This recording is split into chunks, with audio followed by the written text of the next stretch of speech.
Conheço. Galera, beleza? Rapaz, vocês estão vendo aí o Dr. Galos? É isso? Pois é, o sommelier de esperma de galo, ele não usa biologia para te refutar, não. Ele tá usando teologia. Vocês já repararam que ele faz tudo aquilo que ele me acusa? Sim. Vocês já repararam isso? Não sei se vocês reagiram a isso, né?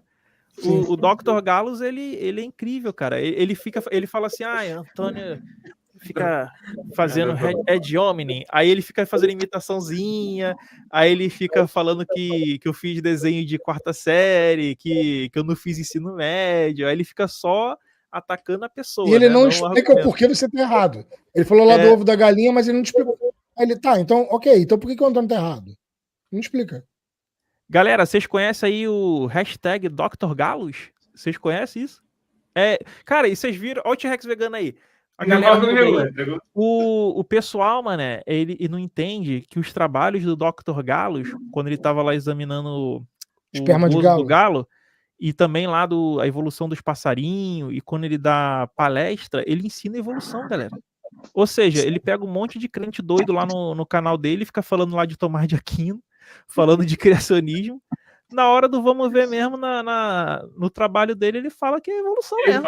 É evolução mesmo. E eu vou mostrar pra vocês no vídeo, eu tô editando aqui, terminando de editar. Cara, só de gravar. Olha, eu não consegui, sem brincadeira, não sei enquanto vocês estão aí. Eu não consegui passar de meia hora e deu mais de 4 horas de gravação, velho. Eu sem interrupção, sem nada me interrompendo, só na baboseira dele. Aí na edição agora, tô conseguindo enxutar. Só no que eu já editei já passou de 1 hora. É uma coisa incrível. Né? O cara fala muita besteira, velho. Vocês já passaram aí do ovo de galinha? Do ovo da... Sim. Já. Cara, o cara falou que eu fiz a historinha. Não, ele fez uma historinha, né? Cara, é impressionante, velho. A galinha, galera, ela surge depois, bem depois, no processo evolutivo. Ovos com cascas já existiam. Aí você tem ovo de tartaruga, ovo de jacaré, ovo de serpente, você tem ovo de pássaro, você tem ovo de tudo que coisa que você imaginar. De dinossauro, você tem isso no registro de mamífero. Fóssil. Tem ovo de mamífero. Eu já ia falar. Você tem ovo de tudo que você imaginar. Só que ovo de galinha é só quando surge a galinha lá na frente. Lá até de inseto. Então não tem como. Isso aí já refuta o criacionismo. E se ele não é negacionista de terra jovem, né? Às vezes ele deve ser, não sei. Mas se ele não for negacionista de terra jovem, ele sabe ali das camadas geológicas. E se ele for um zoólogo que não leva em consideração as camadas geológicas, tem que rasgar o diploma.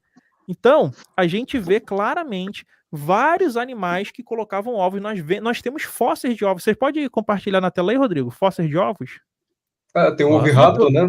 Bota os ovinhos. Bota assim, fósseis de ovos e bota os ovinhos na tela pra galera ver. Os ovinhos. Como é? Bota os ovinhos na tela? Bota os ovinhos aí na tela. Bota no X-Vídeos e bota os X-Vídeos e bota os ovinhos na tela. Botar os ovinhos na tela. É isso. Vamos ver aí, ó. Vamos refutar. Já meteu os ovos na cara do Fugos, agora quer meter os ovos. Cara, sabe o que eu acho mais engraçado? Ó, isso aí, galera. Agora pede pro... Eu quero ver o Dr. Galos colocar aí na tela um fóssil de ovo de galinha. Será que ele consegue botar aí com milhões de anos aí um fóssil de ovo de galinha? Ele falou que tinha cachorro no Cambriano. E aí, Dr. Galos, meu corego, vai botar aí o ovo de galinha? Sabe por que isso não vai acontecer? Porque para ser fóssil tem que ter mais de 11.700 anos. E, se eu não me engano, as galinhas foram domesticadas, hibridizadas, criadas pelo ser humano há menos tempo do que isso. Vou citar de novo. A galinha doméstica é um híbrido de galos, galos sonerati, galos lafayette e galos vários. O cara fez um monte de estudo com ave e ele não cita na live que a galinha é um híbrido. Então, aí tu vê como é que é a desonestidade, né? Lá no trabalho dele, ele vai falar tudo isso, né? Da evolução, do processo, da hibridização, tudo isso. Agora, na live pra crente, no videozinho pra crente, aí ele fala de Tomás de Aquino. Tu entende, Certo. galera, como é que é desonesto? Então tá aí, ó, o ovo tá aí.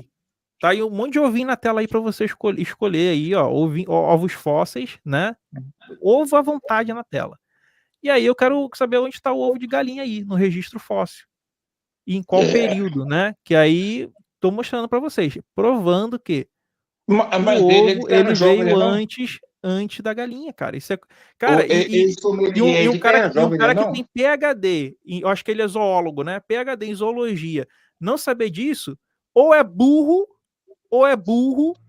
ou ele tá sendo desonesto, né? Tá sendo desonesto com a galera. É um Eberlin 2.0, né? Porque o Eberlin, ele fala lá da datação, não, a datação só vai até 10 mil anos, né? 10 mil, 20 mil anos. Aí, esse cara, que era pra saber disso aqui de cós salteado, tá falando que não. Que eu tô só fazendo uma historinha, ó. Aí você vê, né? Durante o debate, eu explico que não é sozinho, que não é evolução tipo Pokémon, né? Porque esses caras devem ter visto muito Eliana, né? Acho que é Pokémon. Ou então vira Angélica, Digimon. Aí, o que acontece? Eu tô explicando, isso A acontece em evolução de grupo. Digimon é aleatória. Não A é a mesma coisa. evolução, ela ocorre em grupo.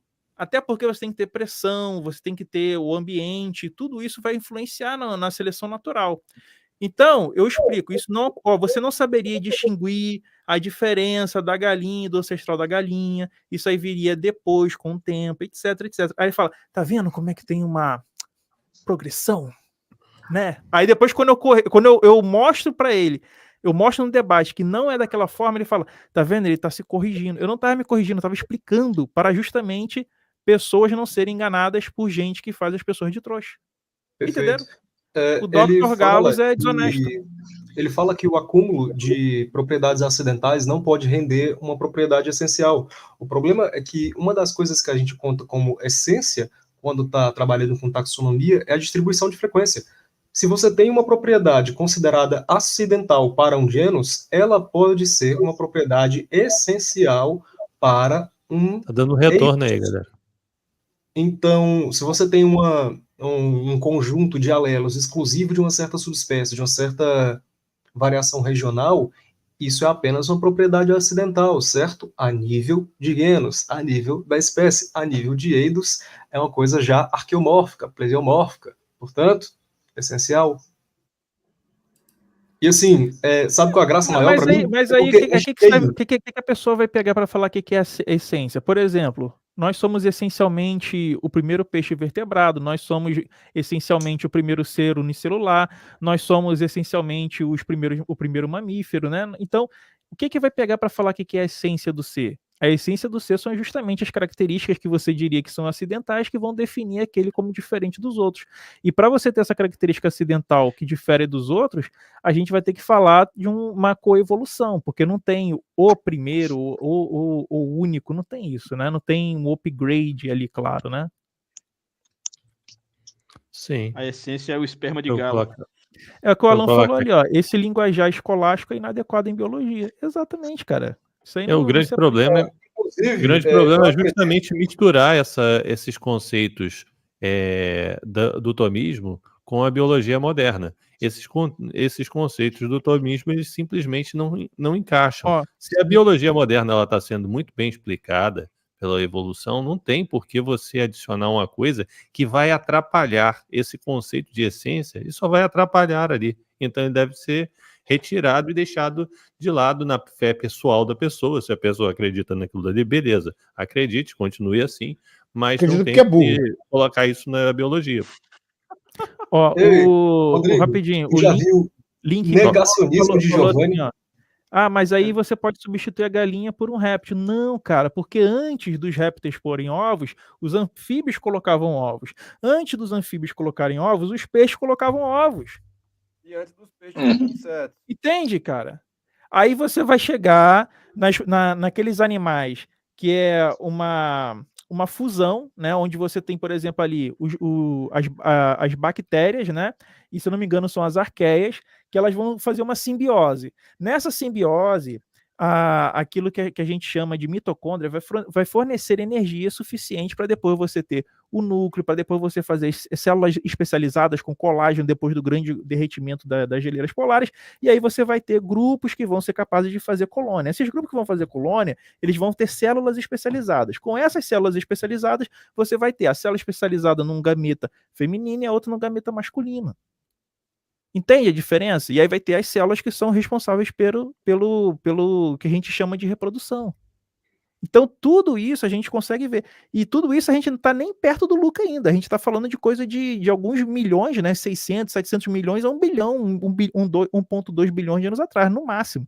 Então, e fora isso, você tem todo um período em que era feita a divisão celular, que vai de 3,5 a 4,2 bilhões de anos atrás. Então, é um período muito grande onde já existia vida, em que não existia essa questão aí. E tudo isso a gente consegue, por estudos, verificar. Aí os caras querem ser negacionistas. Complicado, né? Aí não dá. E dentro da biologia, né? O que é pior. Agora, Antônio, tu lembra que nós dois começamos a bater nessa galera do tomismo, quando a gente já imaginava, ó, vai vir o Design Demente 2.0, que é essa porra desses incel, ANCAP, tomista, falando que ciência pode ser refutada pela lógica tomista. A gente já falava isso quando aquele imbecil do David Ribeiro ficava falando merda lá. A gente já falava isso na internet. E o que aconteceu? Hoje temos o Cogos, com grande relevância. Temos aí o Rômulo vindo, né, como um lacaio, defender Cogos. Temos aquela galera ancapicuda de merda lá, falando a mesma merda. Porque eles precisam de quê? Eles precisam de enfiar moral objetivo em alguma coisa. E aí vem com essa punheta de tomismo refutando ciência. Que agora, para eles, a ciência não tem valor nenhum, não. Isso por quê? Para você ter uma porra de uma moral objetiva, você tem que ter duas determinações. Uma, ou ela é divina, ou outra, ela está dentro do gene. E como não tem nenhum biólogo falando que no gene está descrito uma moral objetiva, porque não é assim que a ciência funciona, os caras precisam refutar essa porra usando o São Tomás de Aquino como referência, porque isso pode refutar a ciência. É foda isso. A gente já tinha avisado isso. E repare uma coisa, você vê que na explicação do debate eu falo de protocélula. Aí, durante toda a reação dele, ele traz exemplo de célula moderna. Olha como é que é a desonestidade do cara. Não sei se vocês falaram disso, né? Se vocês apontaram esse ponto. Ainda não chegou nisso. Não, ainda não chegou nesse ponto. Dá um playzinho aí rapidinho, só pra ver que parte tá. Tá nos 10 minutos. Caralho, não tem como não. Fica horas. É tanta besteira que o cara fala. Fala muito besteira. Não dá pra avançar, velho. É impressionante. Dá só um playzinho, só pra ver o que ele tá falando. Isso aí é Ratanabá, velho. Descrever, sei lá, o surgimento do Cambriano. Não é essa a função do Gênesis. Mas há um interessante paralelo do Gênesis e o que a gente sabe hoje em dia da calma aí, biologia dá um pause aí. moderna. Ele falou do Cambriano. Volta aqui pra nós aqui. Acho que foi logo no começo que ele falou do Cambriano. Galera, ele fala que eu falei assim, que a vida não surge como um plim. Aí ele fala que no Cambriano sim surge como um plim. Aí, olha como é que como é que, cara, isso aqui... muita desonestidade. Tu aprende, galera, no ensino médio. No ensino médio tu aprende isso. Olha só, antes do Cambriano, você tem a questão do período chamado Ediacarano, onde já existia os seres vivos ali. Olha na tela aí. Ali, isso aí. Desce um pouquinho mais aí. Desce um pouquinho mais. Isso, olha só, esses seres vivos aí que estão no registro fóssil, vocês reparem que ele só está deixando impressão, tá? Só está deixando impressão por quê? Porque eram seres molinhos, lisinhos, estruturados. Molinhos, né? Como diria o Eben. Agora a questão é a seguinte, bota aí no Cambriano aí, Rodrigo. Bota os animais aí do Cambriano. Vamos ver a diferença aqui, galera. Cambriano? Isso acontece porque bota aí, fósseis Cambriano. Eles acham que só existe carbono 14 de radioativo. Caraca, é o Dart que tá aí, mano? Sou eu. Caraca, mano, fala aí, Dart, beleza, cara? Aqui, ó, período Cambriano. Bota fóssil aí, os fósseis do Cambriano. Eu tô usando aqui a imagem do... Fugiu o nome da cabeça dele aqui agora. Aqui, ó. Isso, olha aí, olha só. Qual a diferença aí, galera? Quem vai botar no chat aí, ó? O universo astronômico tá aí, ó. Galera, deixa a galera no chat responder. Qual a diferença aí no período Cambriano? Vamos ver quem vai falar primeiro. Interage aí, galera. Interage aí. Cara, Eu vou deixar o pessoal responder, mas... Deixa a galera falar, Deu top. Fala aí, galera. O que vocês acham aí? Qual a diferença desses para o do anterior? Exoesqueleto, exatamente. Então você vê que isso aí, o período cambriano, galera, não é uma explosão de um dia para o outro, até porque tem um período aí de mais de 10 milhões de anos, tá? São milhões de anos, ou seja, nem toda a existência do humano moderno, ou toda a existência desde que nós éramos ali da primeira divisão com os primatas ali, coisa de 7, 8 milhões de anos atrás, você conseguiria encaixar nesse período que ele fala que é uma explosão, entendeu? Então, o que está acontecendo aí? Você está tendo agora o surgimento de predadores mais especializados que vai exigir que a presa crie ali uma casca. E quando eu falo criar essa casca, eu não estou falando que é um upgrade, que é uma coisa linear. Eu estou falando que os animais que conseguem criar por mutação uma casca, uma espécie de exoesqueleto ou endoesqueleto para poder trazer mais mobilidade ou para trazer uma melhor proteção, esses animais agora vão conseguir sobreviver na seleção natural. E eles vão ser melhor preservados agora por causa do exoesqueleto e do endoesqueleto no registro fóssil. E aí vai parecer que eles vão surgir do nada no registro fóssil, porque agora eles estão sendo bem preservados, diferentemente dos outros períodos, que poderiam ter bilhões, trilhões de espécies de animais, mas que a condição para a preservação era péssima, porque eles não tinham essas estruturas. Agora que eles têm essas estruturas, eles vão ser muito bem preservados. Novamente, é a desonestidade de um cara que fala que é PhD em zoologia, né? Antônio, o seu comentário foi extremamente pertinente. Concordo plenamente nessa questão de um viés de preservação, né? Mas tem mais um detalhe importante, é a diferença de sedimento do pré-cambriano para o cambriano. Porque é no pré-cambriano, principalmente no provavelmente criogeniano e ediacarano, que a gente vai ver a chamada idade dos vermes. Então, acontece uma modificação geológica de formação de solo no assoalho oceânico. E aí varia, claro, o nível de profundidade oceânica disso. Então, um dos motivos de se ter tão pouco fóssil antes do Cambriano, além da questão biológica interna, é uma questão geológica. Você não tinha o mesmo tipo de sedimento ali. Então, a preservação era mais difícil. Isso daí é um negócio super bem documentado. Então, assim, a minha pergunta, o pessoal que vem falar de explosão cambriana estudou essa parte de sedimentologia? Não? Que surpresa, hein? Inclusive, gostaria de recomendar uma live no canal do Francesco, canal Aprender Desenhando. Muito bom. Ele fez a live, leu os artigos bonitinho, falou super bem. Eu apareci no final para fazer algumas pinceladas extra sobre explosão cambriana. Um dos melhores materiais que vocês vão encontrar no YouTube brasileiro sobre o tema. Por quê? Porque o Francesco abre o artigo, folheia e vai discutindo. Ele não faz que nem tantos outros aí no YouTube, de colocar o print do abstract, não falar a página em que se encontra nada e dizer que o artigo diz isso. Isso aí qualquer um faz. Isso aí qualquer um faz. Eu até entendo quando você não tem muito tempo, quando você está fazendo shorts e tal, mas se você tem um tempo de mostrar um vídeo longo e você está gravando a coisa, você pode chegar e mostrar em detalhes a sua referência. O Francesco faz isso. Cadê esse pessoal fazendo isso? O liberal atípico. Cadê o pessoal que vem falar de problema de tempo de espera até hoje? Olha qual é a taxa mutacional. É SNV. É com SNV, e somente com SNV, que a mutação funciona? Não. O pessoal acha que está refutando uma coisa macro, sem entender porra nenhuma. Pessoal que não tem a base. Então, qualquer um da falinha bonita, do discursinho convincente, que não chega lá e mostra os pormenores do artigo, convence esse povo.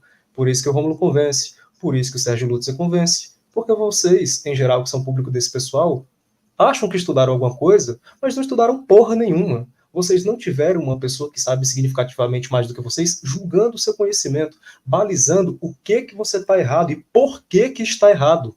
Não tiveram. Então vocês acham que vocês são uns puta autodidata, que podem palpitar em todos esses temas, mas vocês só passam vergonha. Eu duvido vocês sustentarem esse tipo de discurso na frente de um geneticista, na frente de um paleontólogo. Não sustentam, porque vocês aprenderam no YouTube. E dá para aprender coisa no YouTube, mas o canal tem que demonstrar por A mais B o que está dizendo. E esse pessoal não faz isso o suficiente.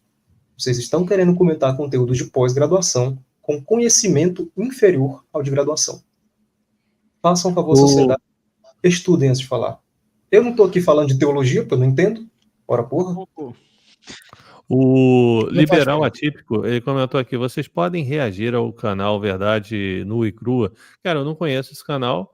Se for relevante o que ele disser lá, eu vou dar uma olhada. Se for relevante, é um pega-trouxa muito doido, viu, Rodrigo? Ah, é? É um pega-trouxa doido. Muito doido. Ele é inteligente, Se for tá? muito doido, não vai adiantar muito. Rodrigo, ele é inteligente. Eu não vou dizer que ele é burro, não é.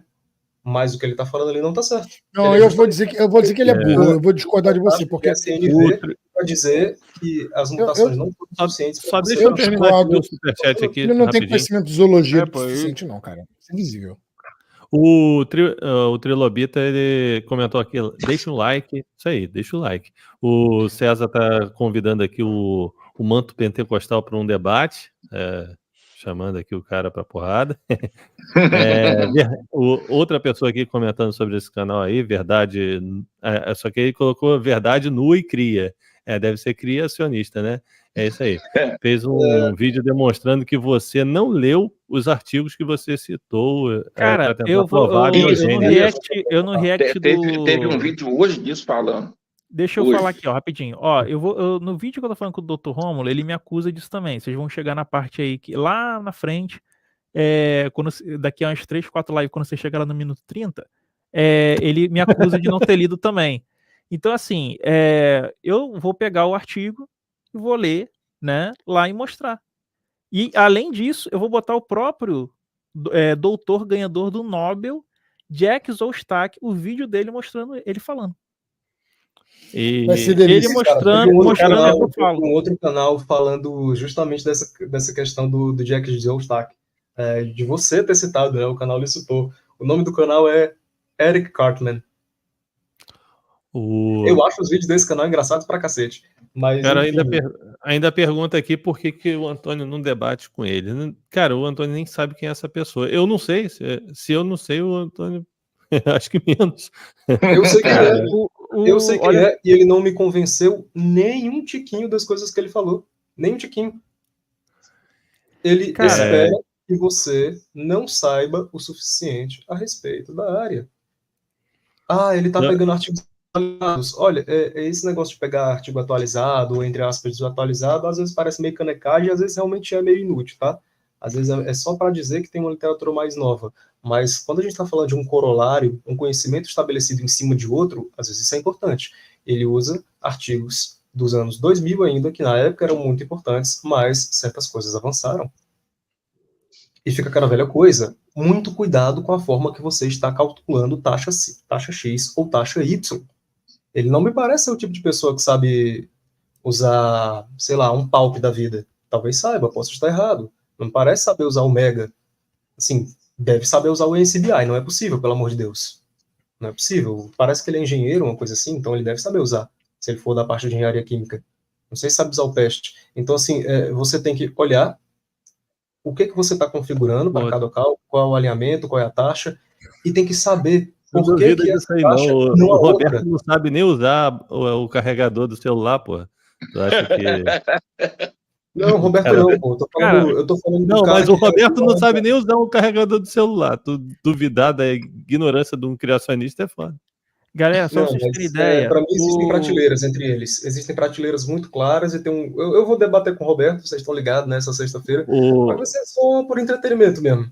O Roberto está debaixo da prateleira, né? Nossa, o Roberto é muito legal. Só pra vocês terem ideia, o Jack Szostak, galera, ele tem se eu não sei, um laboratório, alguma coisa assim. Cara, tem um site lá dele que tem artigo pra caralho. tudo de origem da vida, tudo. O cara já é ganhador de Nobel, o cara já podia estar aposentado, parar, o cara tá lá ainda, né, mostrando os estágios. Uma coisa que a galera não entende, olha a tática dos criacionistas, é querer que você produza em laboratório uma célula moderna.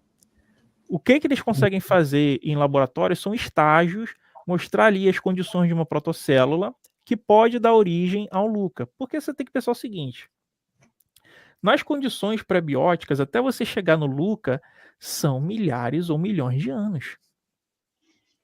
Não é? Você acha que tem algum cientista?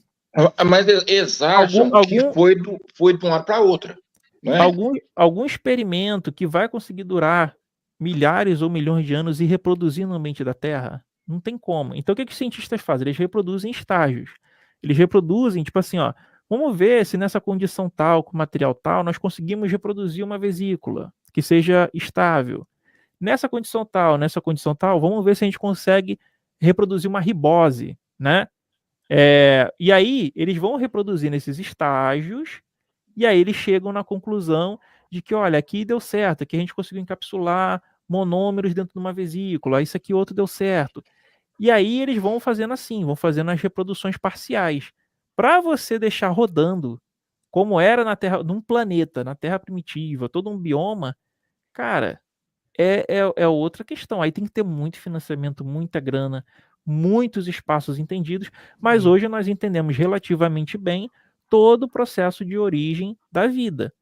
Agora, a questão que aí falam assim, tem que ter hoje em dia no laboratório filtro, não sei o que, sei que lá, é óbvio que tem que ter filtro, porque você faz muitas das vezes em tubo de ensaio, às vezes é material que está ali comprimido. No oceano, aquilo ali estaria sendo movido pela maré, pelo próprio tamanho do oceano, tudo isso. Teriam várias fumarolas, vários nutrientes diferentes, como aquelas, por exemplo, que a gente encontra lá no norte, onde se encontram lá as torarqueotas, né, essas daí. Então são várias condições que são preenchidas para você entender o funcionamento de uma protocélula. Essa protocélula, sendo viável, ela é a melhor explicação para dar origem a uma célula moderna, a um organismo moderno, que você poderia dizer ali, dar origem ao nosso último ancestral universal comum. É isso. Agora, os caras querem célula moderna lá nesse período na origem da vida. Aí não tem condições. Aí isso aí é mentir pro público, né? Aí não tem como, né? É isso que os artigos falam. Exatamente. Galera, é isso. Eu vou lá que o moleque tá chamando. Ô, Antônio, pegando um gancho de você,